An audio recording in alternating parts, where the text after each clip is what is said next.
Indian stock മാർക്കറ്റിന്റെ big bull എന്നറിയപ്പെട്ടിരുന്ന ഹർഷദ് മെഹ്ത നടത്തിയ തട്ടിപ്പിനെ കുറിച്ച് ഒരു ഫുൾ വീഡിയോ നമ്മുടെ ചാനൽ അപ്ലോഡ് ചെയ്തിട്ടുണ്ട്.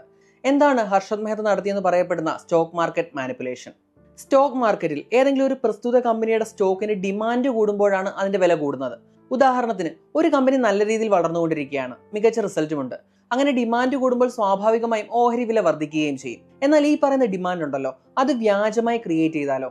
അതാണ് യഥാർത്ഥത്തിൽ ഹർഷദ് മെഹ്ത ചെയ്തത്. തിരഞ്ഞെടുത്തൊരു സ്റ്റോക്കിലേക്ക് പണം വീണ്ടും വീണ്ടും നിക്ഷേപിച്ച് അതിന്റെ വില ഉയർത്തിക്കൊണ്ടുവരും. അങ്ങനെ വരുമ്പോൾ ആളുകൾ ആ കമ്പനിയുടെ സ്റ്റോക്കുകൾ കൂടുതലായി വാങ്ങാൻ തുടങ്ങും. വില വീണ്ടും മുകളിലേക്ക് പോകും. അങ്ങനെ ആ സ്റ്റോക്കിന്റെ വില അതിന്റെ പീക്കിലെത്തുമ്പോൾ ഹർഷദ് മെഹ്ത തന്റെ കയ്യിലുള്ള സ്റ്റോക്കുകളെല്ലാം വിൽക്കുകയും ലാഭം എടുക്കുകയും ചെയ്യും. ഇതിനെ സ്റ്റോക്ക് മാർക്കറ്റിൽ പമ്പ് ആൻഡ് ഡംപ് എന്നാണ് അറിയപ്പെടുന്നത്. ഇങ്ങനെ ഡിമാൻഡ് വ്യാജമായി ക്രിയേറ്റ് ചെയ്യണമെങ്കിൽ അതിന് കോടിക്കണക്കിന് രൂപ വേണം. ആ ഭീമമായ ക്യാപിറ്റലിന് വേണ്ടി അന്നത്തെ ബാങ്കിംഗ് സിസ്റ്റത്തിൽ ഉണ്ടായിരുന്ന ലൂപ്പ് ഹോളുകൾ മുതലെടുത്ത് ഹർഷദ് മെഹ്ത 4000 കോടിയോളം രൂപയാണ് തട്ടിയത്. ഈ തട്ടിപ്പിനെ പറ്റിയുള്ള മുഴുവൻ വിവരങ്ങൾ നമ്മുടെ ഫുൾ വീഡിയോയിൽ ഉൾപ്പെടുത്തിയിട്ടുണ്ട്.